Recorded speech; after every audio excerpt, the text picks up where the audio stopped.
Camille Jamerson, CEO of CDJ and Associates and the Camille Company, as well as the host of the Mogul Moments podcast. This show is for entrepreneurs, leaders, executives, and business owners who want to know the real deal behind the lifestyles and businesses of upcoming moguls and magnates. So we grab moments with some entrepreneurs you may or may not have heard of, but they are movers and shakers in their own right. Every single show will offer you a peek behind the curtain and information that you can use on your journey. In today's episode, coming up, have you ever struggled with saying you're okay even when you're not really okay? Well, that's exactly what we're going to help you with on this week's show, where we will talk to mental health therapist Rhonda Miller of Clear Innervision Counseling Service in Detroit. And we're teaming her up with author and speaker Angie Green of Angie Speaks. So, hey, ladies, welcome to the show. Hey, good morning. Hello. Hey. Now, I want each of you to give the listeners your name, just so they can kind of recognize your voice, and give us a little bit about the companies that I mentioned in the intro. So let's start with Rhonda. Well, good morning, everyone. I'm Rhonda Miller of Clear Innervision Counseling Service. I'm located on the northwest side of Detroit in North Rosedale Park, and I've been a therapist for over 21 years now in mental health. And I'm excited about this opportunity to speak with you this morning and give you some more information about mental illness and what you should expect or not expect in regards to eliminating stigma and receiving help. Awesome. Okay, Angie, give us a little bit. Well, actually, you've got two businesses going. So start with Angie Speaks and then give me a little bit about the other one as well. Okay. And again, I'm Angie Green. I currently just started Angie Speaks because of a book that I just recently released in March of this year. It's called On the Other Side of Through Life After Loss. And that book basically deals with the loss that I experienced of losing 4 children throughout my life. It talks about different stages of grief. My second business is event planning. That's my 9 to 5, where I do I plan all type of events: weddings, birthdays, anniversaries, any type of party you want planned, elegant events, we do that. We also do linen rental as well. So if we don't do your event, you can rent your items from us. So that's what I do on 9 to 5. Awesome. Yeah. All right. So let's jump right in. As I said, this episode is entitled, It's Okay Not to Be Okay, as it relates to mental health issues, everyday struggles that warrant getting help to manage, and why more people aren't seeking the assistance that they need. And I have found that business owners and leaders in particular have this facade of having everything together. And so seeking help is not even on the radar. But this stigma extends far beyond people in leadership. So Rhonda, why don't we start with you? Why don't you tell me why you believe that there's such a stigma with receiving therapy? And is it more prevalent with people in certain classes or certain races, and why?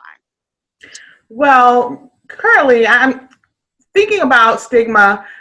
People have issues with feelings of being judged by others.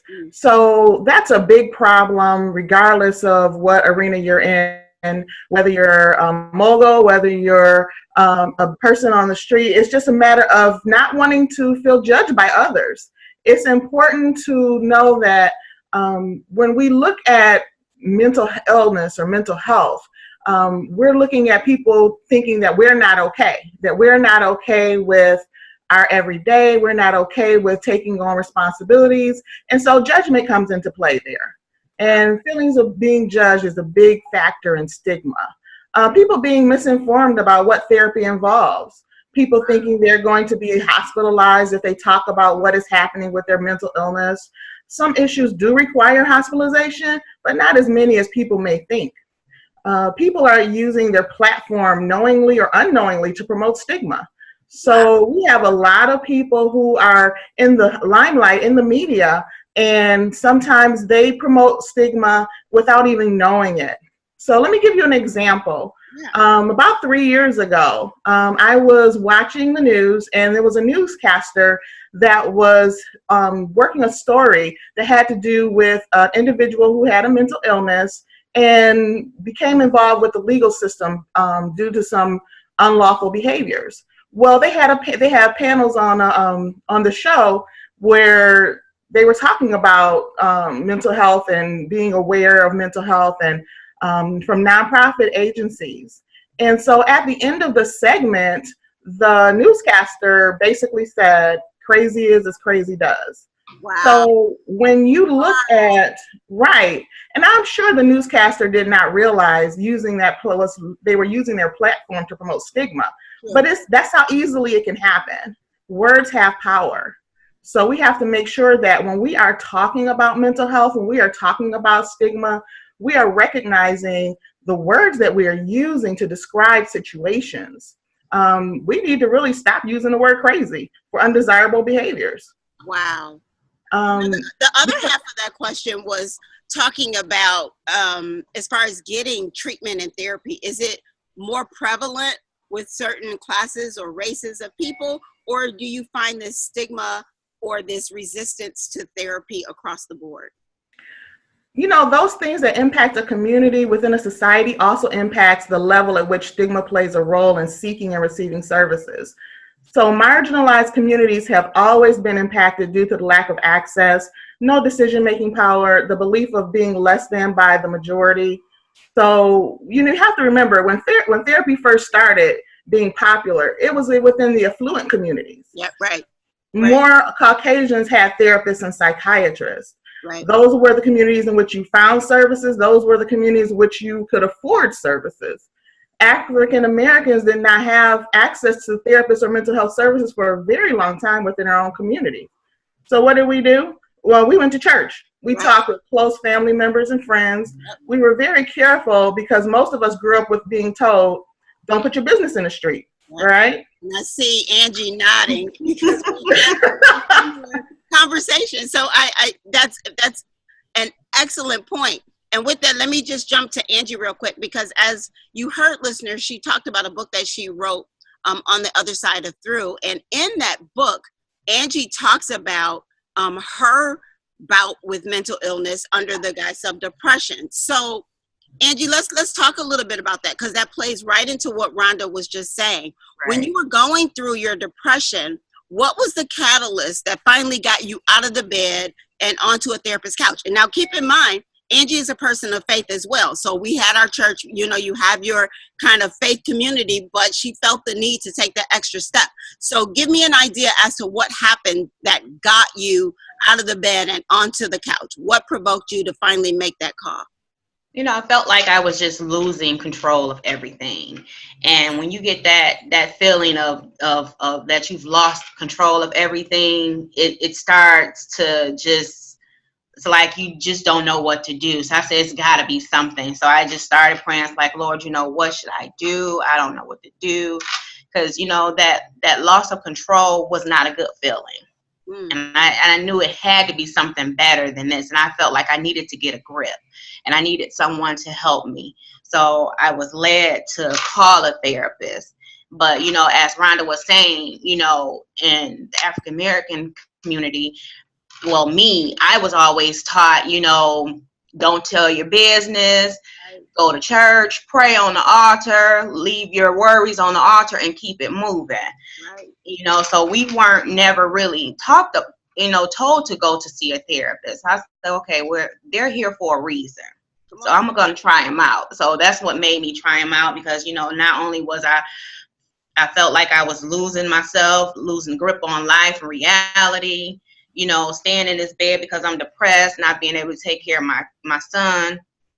I knew that couldn't continue. Right. So I had to, figure out a way to get myself back some way together to function better than what I was functioning. Now, a lot of your depression, of course, stemmed from grief. So Correct. What unexpected things did grief cause within your family? What happened during that process that you didn't expect? What caught you off guard? There were a few things. Communication wise, my husband and I, as far as marriage was concerned, my kids, I wasn't pretty much there mentally for them. it was just a whole list of things that happened that, because of my depression, I wasn't able to see everything and catch it. It even got to the point where I couldn't even get up out of the bed in the morning to get my son to school. And, thankfully my husband was here to get him to and from school. And it was just everyday life functions that I couldn't do, with that. And it was just a matter of, once I sought help and got the help that I needed, I was able, after so long, even just the first day going to see a therapist, the very first session, when I remember just crying so much. I said to myself before I got there, I'm not going to cry. I'm not going to pour out. I'm just going to just do the basic, So I was like, okay. I get there and she started asking me questions. And next thing I know, it just all started flowing. And when I tell you the release that I felt from it all, I was like, oh, I'm going to go back. That really helped. I'm like, where was this at months ago, So it's not a bad thing. And as Rhonda said, people think it's a bad thing that you may be hospitalized. But sometimes we may need to be hospitalized. You never know the state that you're in, And the way I was feeling, if they would have told me, okay, well, we need to admit you, I would have been okay with it, because I felt like my life was out of control, just spiraling. I couldn't get a grip on things. So, that's the best. I mean, it's the best thing ever is seeing a therapist. It's okay. It's not saying that you're crazy, because I knew I wasn't crazy. Because if I was crazy, I don't think I would have wouldn't have clicked. Okay, well, you need to get the help. Yeah. Absolutely. Okay. Well, let's take a quick break here. Mogul Makers Podcast is sponsored by CDJ and Associates. CDJ and Associates is a Midwest boutique business management consulting firm that specializes in 3 areas: strategic planning, communications and content, as well as PR and media. Visit www.cdjandassociates.com for more information. So, Rhonda, with that, she said some really key signs that she had as far as spiraling out of control or feeling out of control. So from your experience, what are behavioral signs that would indicate to a person that they may need a consult for therapy? I don't want people to think that this is an all-inclusive kind of list per se to check off. If you don't meet every dot on the list, that you don't need help, because everyone's different. But if you start to have trouble sleeping, or if you're oversleeping, work-related issues are now becoming more stressful than before. You're having more emotional responses to people and situations than you used to. So you can't have a conversation without getting your emotions involved. You are using substances to make yourself feel better, or you're having anger outbursts or crying spells. You're thinking about harming yourself or someone else. You're now experiencing a change in your typical quote unquote normal. Whatever was normal for you is no longer that. You're no longer seeing that. You're no longer experiencing that. So there's something that's out of sync. People are now starting to make comments to you about, what they are witnessing about your behavior, your moods, and things of that nature. Those are just some of the signs to start, seeking help. Like I said before, it's going to be different for everyone. But, your gut instinct should tell you too, something's going on, something's different. Trust that, and know that, when you start to think that there's something that's not quite the same as it used to be, that's you talking to you. You know what I'm saying? So it's very important to make sure that you're aware and keen and tuned into yourself, because a lot of times we are so busy. We don't tune into ourselves and how we feel and what's going on with us, because we want to make sure we're taking care of everyone else. That's good. And so it's necessary to tune in and check in with yourself from time to time and go, how am I feeling? How am I doing? And if something is out of your typical normal, then start asking questions, start seeking help to find some answers for yourself. That's awesome. Now, Rhonda, I'm going to keep with you right here.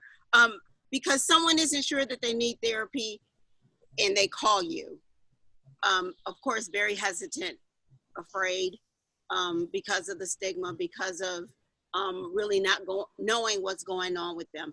How do you introduce them to your range of services, and how do you discern kind of what's best for them? So when they I offer a free consultation. Okay. So that gives the person coming in a chance to ask questions, Okay. to see the environment in which they will be receiving services, to get a feel of the approach in which we will be addressing and presenting issues. So when I work with an individual, we go within. I take my lead from them, and we go within to find the answers. It could potentially be helpful to ease some fears and clarify some misunderstandings about therapy when they come in for the consultation. It shows the person that a support is right there, right nearby. Yeah. So they have the support system. I have information on my website at clearinnervisioncounselingservice.com that provides insight into the services we're offered and my approach. The answers are within you. It's just my opportunity to be able to work with you to bring them out. And I like the fact that you said when people come, they get to ask questions about, the environment, the services that they're going to be getting. And I guess that's important because, of course, they assume, because of what we know therapy to be, that you'll be the one asking all the questions. But it's important, I'm assuming, to get their insight and what they feel and what they think, and to be able to feel free to ask questions about the services that you're going to be offering them. Most definitely. It's definitely a very positive dialogue, just to make sure that, they are comfortable, because a person becomes very vulnerable in therapy. Yeah. They're opening up who they are, what's going on with them.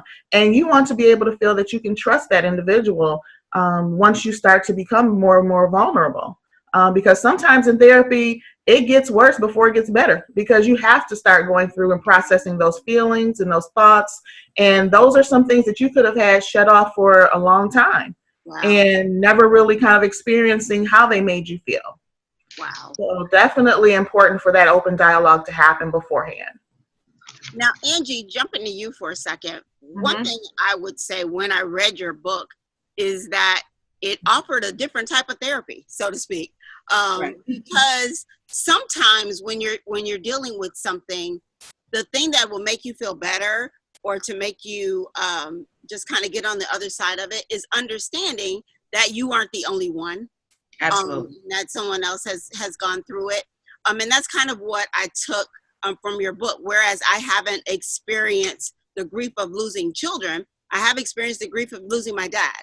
And so really taking kind of your process and understanding how it can affect so many different things was really helpful to me. So give me an idea of who was your book written for? Who does it help? Why would somebody read it? Well, it wasn't really just for the grieving parent. It also, I wanted to be able to touch everyone that was experiencing a loss in some type of way, because not only did I lose children, and like 6 months before my daughter passed, my father passed away. So I was really grieving for my dad, but it got to a point when my daughter passed away 6 months later. It was like, well, how do I grieve for my father? And then now I have someone else to grieve for. It was really hard for me. Yeah. So in the book, I wanted to be where it helped you in whoever the person was, whoever your loved one was, not just necessarily a kid, because everyone may not experience the loss of a child. So I wanted it to help anyone that was grieving. I tried to be as transparent as I could of what I was feeling with my grief and the loss of my children, as well as my father, and what I went through, the things that I went through, because sometimes people go through things and they're scared to admit that they're feeling certain ways, because they think it's the wrong train of thought to have. People may think they're crazy for thinking that way. Well, I wanted to know, well, hey, this is how I was feeling. This is exactly how I was feeling. This is what I dealt with. And it's okay to feel that way. But on the other hand, is how do you get from feeling like that? Right. How do you move on to your life, continue living your life without having the fear that you've moved on and you forgot all about this person? How do you continue living your life without the guilt? And a lot of people deal with guilt, because I know I experienced guilt just from going on a vacation my husband and children took, and we kind of like felt the guilt. We felt guilty. It's like as if we're moving on and forgot all about her, forgot all about my father and other children that we passed, and we're having fun here while they're gone, not grieving them. So I wanted to basically let people know it's okay to live.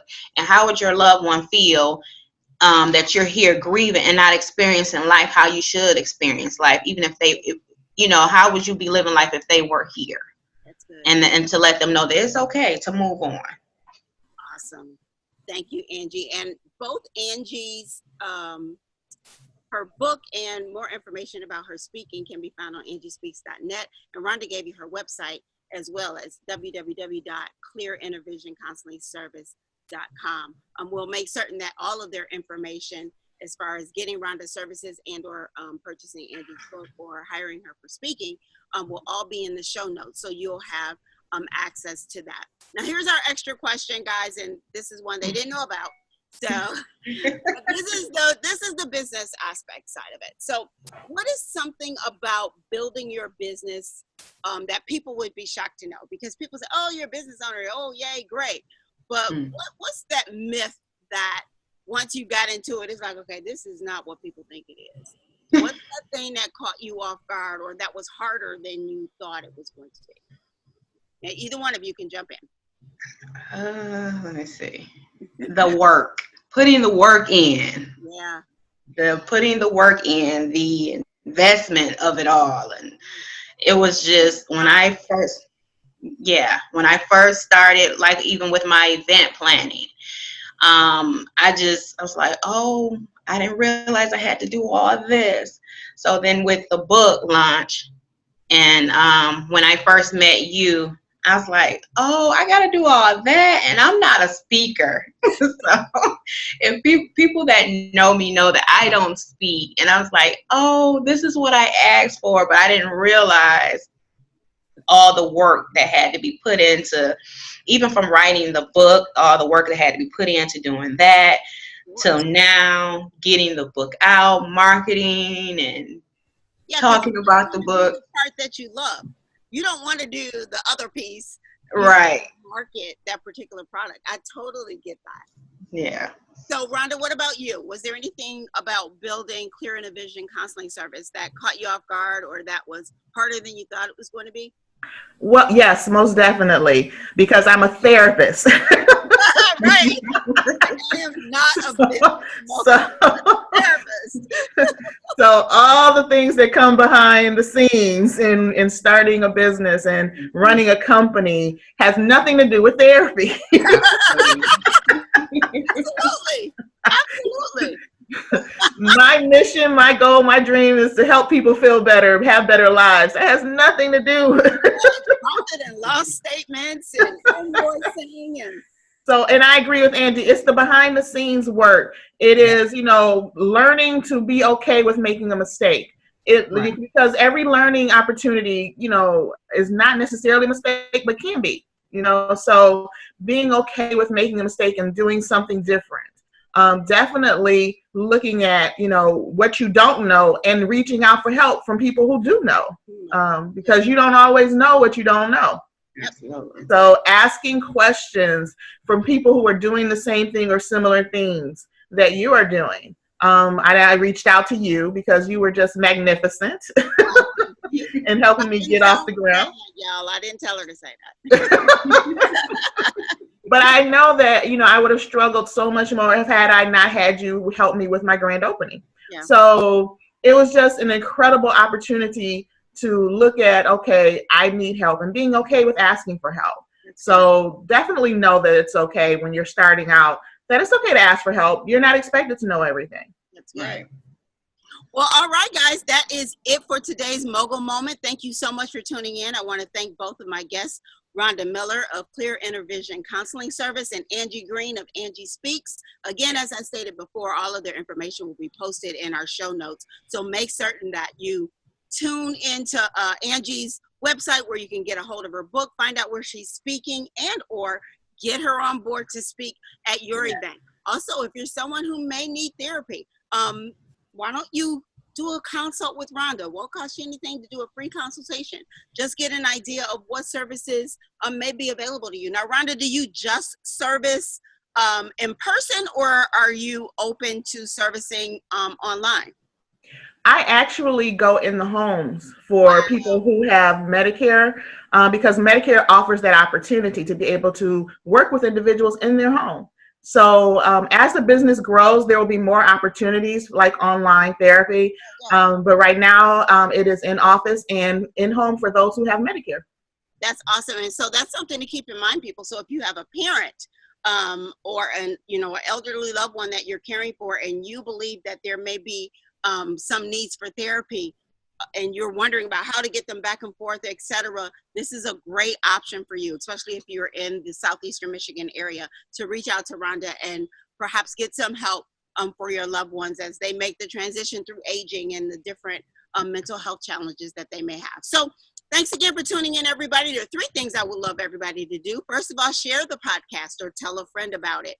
The second thing is rate, review, or post about the podcast on your social media outlet using the Mogul Moments hashtag. So I'll be able to find it and make certain that I respond back. The last thing is to sign up to our email list. If you go to www.cdjandassociates.com, there will be a pop-up that will ask you for your email address. Put it in there and I'll be certain to keep in touch with you to let you know when the next Mogul Moments will be broadcast. Until the next time, this is Camille Jamerson, helping you to develop a mogul mentality moment by moment. Bye-bye.